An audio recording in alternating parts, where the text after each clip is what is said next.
Okay friends, இன்றைக்கி tea எப்படி போடுறதுன்னு பார்க்கலாம். மசாலா டீ என் தம்பி வந்து எங்கள் எல்லாருக்கும் போட்டு கொடுக்க போகிறோம். நாங்கள் 4 பேருக்கு டீ போட போகிறோம். அதுதான் நாங்கள் குடிக்க போகிற டம்ளரோட அளவு. ஸோ 4 டம்ளர் டீக்கு வந்து 2 டம்ளர் தண்ணி.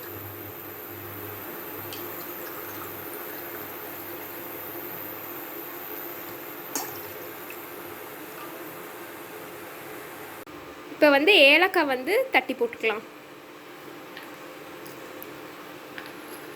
இந்த கொட்டலை வந்து எங்கள் வீட்டில் 3 இருக்கும். ஒன்று வந்து ஏலக்காய்க்கு, ஏன்னா எங்கள் அம்மா இதுலேயே இஞ்சி போட்டால் ஸ்வீட்டெல்லாம் பண்ணும்போது அந்த ஸ்மெல் வந்துடும் சொல்லி வேறு எதுவும் யூஸ் பண்ண விட மாட்டாங்க. இன்னொன்று இந்த இஞ்சி பூண்டு இடிக்கிறதுக்கு, அப்புறம் இன்னொன்று டீ போடுறதுக்கு இஞ்சி மட்டும் போடுறதுக்கு. அது மாற்றி எடுத்துட்டா எங்கள் அம்மா டென்ஷன் ஆயிடுவாங்க. நல்லா ஏலக்காவை தட்டி போட்டு நல்லா கொதிக்கட்டும். ஏலக்காவும் இஞ்சியும் தட்டி போடலாம். இப்போது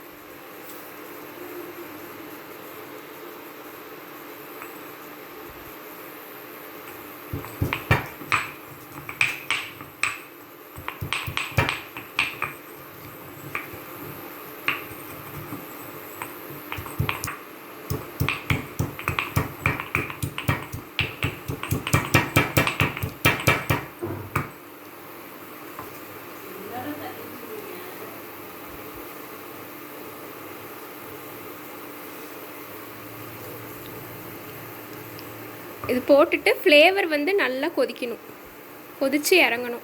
எல்லார் வீட்லேயும் டீ போடுறது தான். ஒரு வீட்டில் ஒரு மாதிரி போடுவீங்க. எங்கள் வீட்டில் இந்த மாதிரி போடுவோம் நாங்கள். ஒரு சின்ன சின்ன டிஃப்ரென்ஸ் தான் இருக்கும். அது நல்லா கொதிச்சிடணும். ஒரு 2 மினிட்ஸ் 2.5 மினிட்ஸ் அந்த உள்ளே இருக்கிற ஃப்ளேவர் எசன்ஸ் எல்லாமே அந்த தண்ணியில் வந்து இறங்கிடணும்.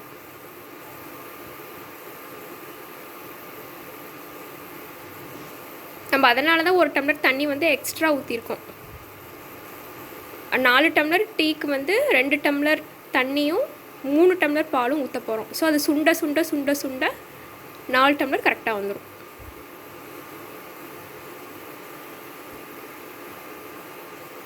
இப்போ வந்து நம்ம டீ தூள் போட்டுக்கலாம்.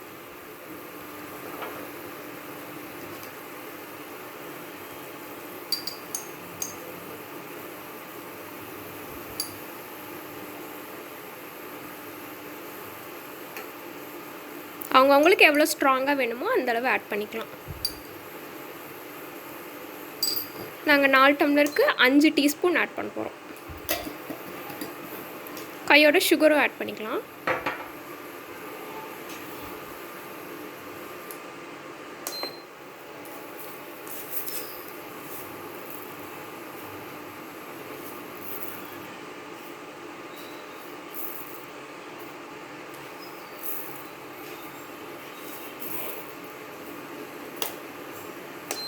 சுகர் வந்து நிறைய பேர் கடைசியாக போட்டு ஆற்றுவாங்க. ஆனால் நாங்கள் வந்து முன்னாடியே போட்டுருவோம். ஏன்னா அது கொதிக்க கொதிக்க கொதிக்க கொதிக்க அந்த பாகு மாதிரி அந்த டீயோட திக்னஸே வந்து நல்லா திக்காக இருக்கும். கடைசியாக போட்டோம்னா நீர்த்து போன மாதிரி ஆயிரும், அந்த சக்கரை கரைஞ்சி. இது நல்லா திக்காக வரும். இப்படி முன்னாடியே போட்டிங்கன்னா டீ நல்லா திக்காக வரும்.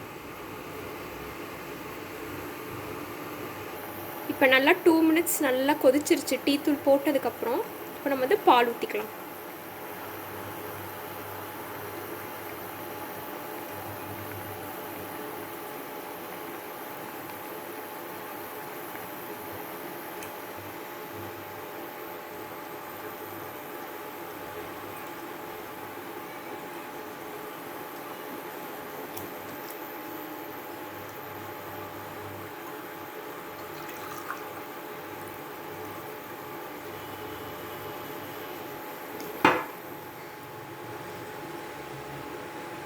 பால் ஊற்றிட்டு நல்லா 3 to 4 மினிட்ஸ் கொதிக்க விடணும். இதில் இன்னொரு டிப்ஸ் என்னென்னா, சூடான பால் ஊற்றுறத விட நார்மல் ரூம் டெம்பரேச்சரில் இருக்கிற மில்க்கு இல்லாட்டி சில்டு மில்க்கு ஊற்றுனீங்கன்னா இன்னும் டீயோட ஃப்ளேவரு, அந்த இஞ்சி சாறு, ஏலக்காவோட எசன்ஸ் எல்லாமே நல்லா இறங்கியிருக்கும். இது நம்ம செஃப் வெங்கடேஷ் பட் சேனலில் கூட சொல்லியிருப்பார். நாங்கள் எப்பயுமே அப்படி தான் பண்ணுவோம். நல்ல ஃப்ளேவர்ஃபுல்லாக இருக்கும். அந்த மாதிரி இது பண்ணிங்கன்னா சூடு இது பால் ஊற்றுனீங்கன்னா உடனே அது பொங்கி வந்துடும். நம்ம சிம் பண்ணிவிட்டு அந்த கொதிக்கிறதுல வந்து அந்த ஃப்ளேவர் வந்து ஓவர் ப்ரூ ஆயிரும் அந்த டீலாம். இதுனா அந்த பால் கொஞ்சம் கொஞ்சமாக சூடாக சூடாக அந்த டைமில் அந்த ஃப்ளேவர்லாம் கொஞ்சம் கொஞ்சமாக இறங்கிட்டே வரும்.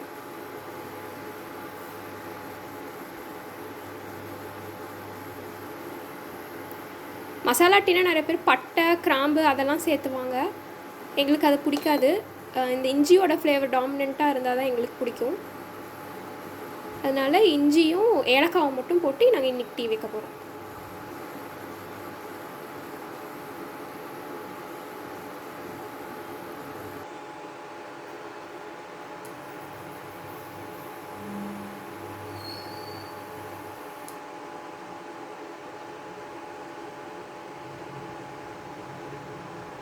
இப்போ நல்லா 4 மினிட்ஸ் நல்லா கொதிச்சிருச்சு. இப்போ வந்து வடிகட்டிக்கலாம்.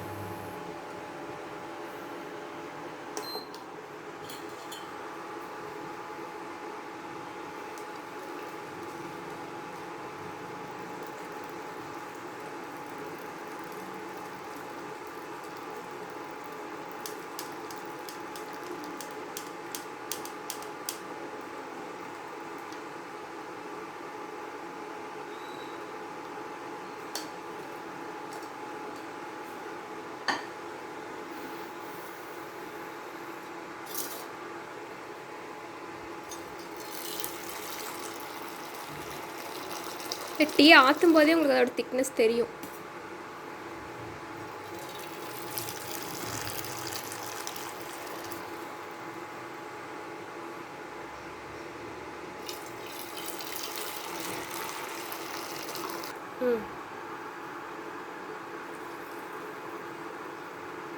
போதும் போதும்.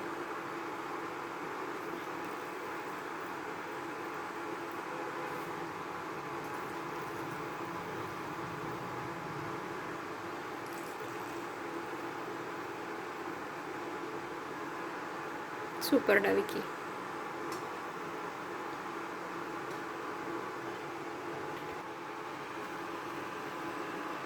இதுதான் எங்கள் வீட்டு டீ.